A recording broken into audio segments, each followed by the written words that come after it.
After my dad passed away when I was 19, a part of me stayed stuck in the past.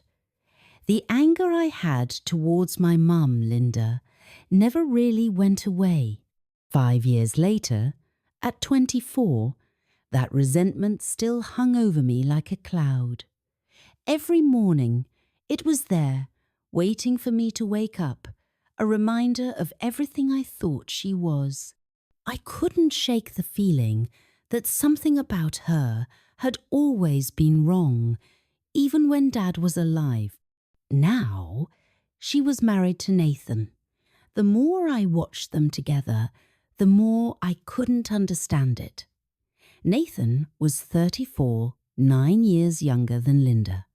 He was young, attractive, and always so polite, like a perfect match for her, I guess.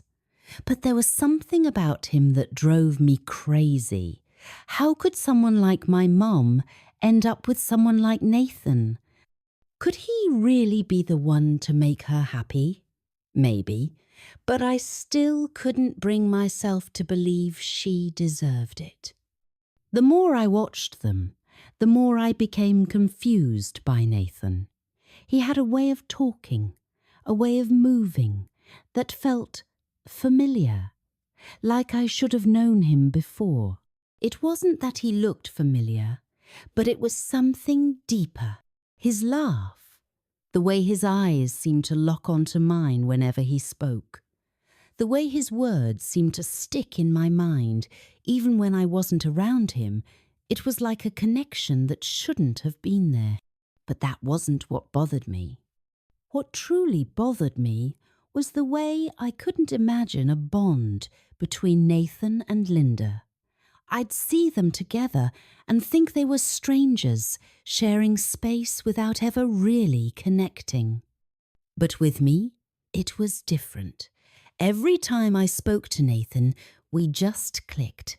Our humour lined up, our conversations flowed easily, and it felt as though we were on the same wavelength. And the more I tried to ignore it, the harder it became to push down the growing tension I felt. At first, I tried to convince myself that maybe it was just a passing admiration, a simple crush, I thought. Or maybe I was just looking for someone to connect with, since my relationship with my mum had become so strained.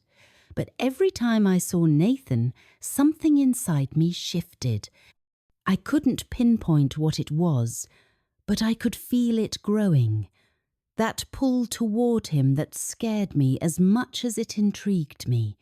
It wasn't until the holiday plans came up that I realized everything I had been feeling was about to take a completely different direction. I didn't know exactly how it would happen, but I could feel it in my bones. I was about to take a step into unknown territory, and for the first time, I was both scared and excited. There was no turning back now. It all started one evening when Linda, with her usual cheerful persistence, tried to convince Nathan to go on vacation with her. She loved to travel, always had, and was constantly planning trips like they were the only thing that mattered. She'd been pushing Nathan for weeks, talking about how nice it would be for all of us to get away, for me to get a change of scenery. I didn't even care much about the trip. In fact, I wasn't sure why she insisted so much, especially when Nathan had a demanding job. "We haven't had a good vacation in ages, Nathan," Linda said, mixing her salad at the dinner table. "It'll be good for both of us. Plus, Emily could use a change of scenery." Nathan, as usual, was calm and collected. He shrugged, not overly enthusiastic, but not dismissive either. "I'm in a busy period at work, Linda. Let's think about it once things settle down." But Linda wasn't easily deterred. There's always something going on. Life's passing by. We can't wait forever. Just for a few days, please. I'm begging you. I watched the exchange, sitting quietly to the side. Linda's persistence amused me in an odd way, but something about it also caught my attention. It felt a little exaggerated, almost comical, but it also stirred something inside of me. The idea of a vacation didn't just sound good, it felt oddly tempting, like it held a promise of something. Something was about to happen. I wasn't sure what, but I was curious. With a slight, almost reluctant sigh, Nathan glanced at me, then turned back to Linda. All right, if I can adjust things, we can sneak away for a few days. We'll plan it. I wasn't invested in their excitement over the trip, but there was this quiet stir inside me. It wasn't that I wanted the vacation. I could have cared less about that. It was more the feeling that something was about to change, something I couldn't quite understand. Linda was insistent, though, and Nathan, though hesitant, agreed. I'll figure it out. We'll go next week. I didn't say much, only nodded, but I knew something was shifting. I didn't quite understand it at the time, but I could feel the undercurrent of tension. There was something strange in the air, something pulling me toward it. Later, as the evening continued and Linda kept pushing her plans, I felt an odd sense of unease. I stood up and walked to the kitchen, needing a break from the conversation. I grabbed a bottle of wine from the fridge and began to pour 2 glasses. The discussion had started to bore me, and I could feel my thoughts turning inward, away from the noise in the living room. Just as I was filling the glasses, I heard Nathan's footsteps behind me. I hadn't expected him to come in, but there he was, standing just behind me. "Do you really want this vacation, Emily?" he asked softly, his voice calm and sincere, as if he genuinely wanted to know. "Does it mean something to you?" For a moment, I was caught off guard. His warm gaze met mine, and I felt the weight of his question. I could hear my heart beating faster as I looked up at him. I wasn't sure how to respond. My mind raced with so many thoughts, but I simply said, "Yeah, I guess a change of scenery wouldn't hurt." Nathan leaned against the counter, eyes still on the wine bottle, but there was something different in the way he looked at me. It wasn't just polite. It was intentional. The silence between us stretched, but it wasn't uncomfortable. I could feel the tension building, like something was just about to happen. We took our glasses and clinked them lightly, the sound of the crystal ringing through the quiet kitchen. I wasn't sure if the moment was just in my head, but it felt different, like the air had shifted. My hand brushed his briefly when I handed him his glass, and for a second I felt a spark. I quickly looked away, feeling suddenly self-conscious, but the moment lingered. That night, I couldn't sleep. My mind was racing, trying to make sense of everything I had been feeling. Nathan's gentle behavior wasn't unusual for him, but it was starting to have an effect on me I couldn't explain. Every gesture, every glance was like it was changing the way I saw him. And the more I thought about it, the more I realized how little I understood about my own emotions. The next day, we packed for the trip, and the confusion in my head only grew stronger. The days leading up to our vacation felt strange. Every time I saw Nathan, There was that quiet tension between used spoken but heavy, like we both knew something was changing. I couldn't ignore it, no matter how hard I tried to distract myself. My thoughts kept drifting back to him, to those small moments that felt too significant to brush aside. I couldn't quite explain it, but I knew something was happening between us. I wasn't sure what, or if I should even acknowledge it, but it was there. We finally set off on the trip, my mom, Nathan and I. The location wasn't far, a little beach town by the coast. It was the perfect place to unwind, quiet, picturesque, nothing too hectic. But as the car rolled along, I couldn't shake the feeling that I wasn't just heading to a vacation. I felt like I was walking into something else. Linda was giddy with excitement, chatting away about all the things we would do, the sights we'd see, the food we'd eat. She had this habit of pushing us to enjoy every moment as if it were the last. Nathan, always the calm and collected one, kept the conversation light, but I noticed he kept glancing at me when he thought I wasn't looking.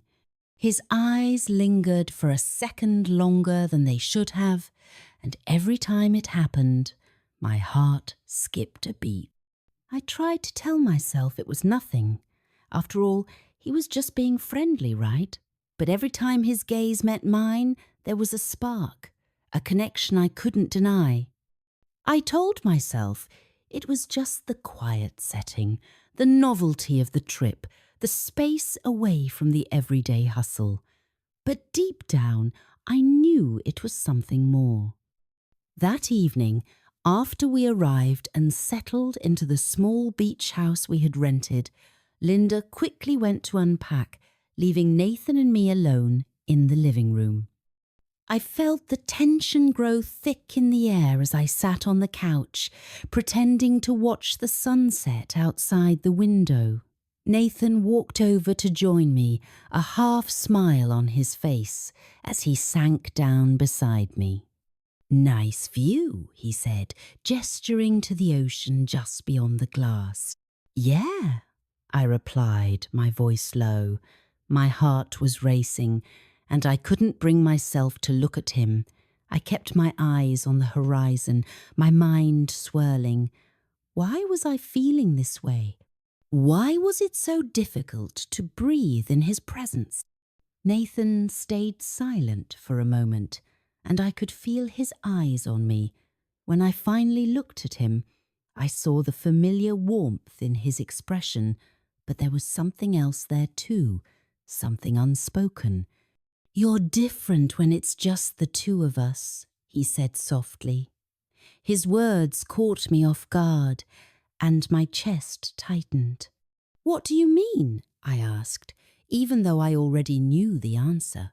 He shrugged, leaning back against the couch. "You seem more yourself. I don't know. It's like you've been holding something back when your mum's around." He paused, then added with a hint of humour, "I think she wears you out sometimes." I couldn't help but laugh at that. "She can be a bit much," I admitted, but there was more to it than that. It wasn't just my mum's presence that kept me on edge. It was everything. Nathan turned toward me, his eyes steady. "You don't have to pretend around me, Emily. You know that, right?" The sincerity in his voice struck a chord deep inside me. I had never heard him speak like that before. He wasn't just being polite. He was being honest, vulnerable even, and it made me feel exposed, like he could see straight through me. "I'm not pretending," I said, almost too quickly. I don't know what I'm supposed to feel right now." He didn't answer immediately. Instead, he reached for the bottle of wine that had been left on the coffee table, pouring us both a glass. We drank in silence, and for the first time, The tension felt almost comfortable.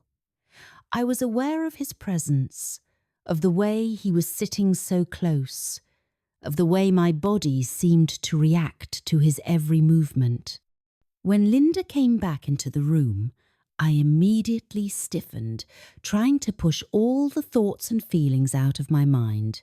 She was talking about the dinner plans, and it was like she hadn't noticed the quiet that had settled between Nathan and me. Later that night, when we were all sitting around the dining table, I tried to focus on the conversation. Linda was animated as always, but my thoughts kept drifting back to Nathan. I'd catch him looking at me just for a second before he'd look away. Each time my heart skipped. I couldn't deny it any longer. I was drawn to him in a way I didn't understand. It was as if all the walls I had built around myself had begun to crumble, and I wasn't sure if I was ready to face it. As the days passed, things between Nathan and I continued to shift. We spent more time together walking along the beach, cooking meals together, even just sitting in the living room, enjoying each other's company without saying much. Each moment felt like it was building towards something, but I wasn't sure if it was something I wanted. One evening, after dinner, we took a walk along the shore. The sky had turned a soft shade of purple, the sound of the waves crashing against the sand soothing in the stillness of the night. We walked in silence for a while, just enjoying the tranquility. Finally, Nathan spoke. "I know this is all a bit weird, Emily, but there's something between us, isn't there?" My heart raced, and I stopped walking, unsure how to respond. "What do you mean?" I asked, my voice barely above a whisper. He turned to face me, his expression serious. "You don't have to pretend anymore. I can see it in your eyes. There's something we're both feeling, and I can't ignore it." I stood there, frozen, as his words hit me like a wave. I hadn't expected him to say anything like that. My mind was racing, and for the first time, I didn't know what to say. "I don't know what this is," I said, my voice trembling slightly, "but I feel it too." Nathan took a step closer to me, his gaze intense. "Then maybe we don't need to understand it right now. Maybe we just need to let it happen." I felt a lump form in my throat as he reached out, gently brushing my cheek with the back of his hand. The warmth of his touch sent a shiver through me, and I knew in that moment that nothing would be the same after this.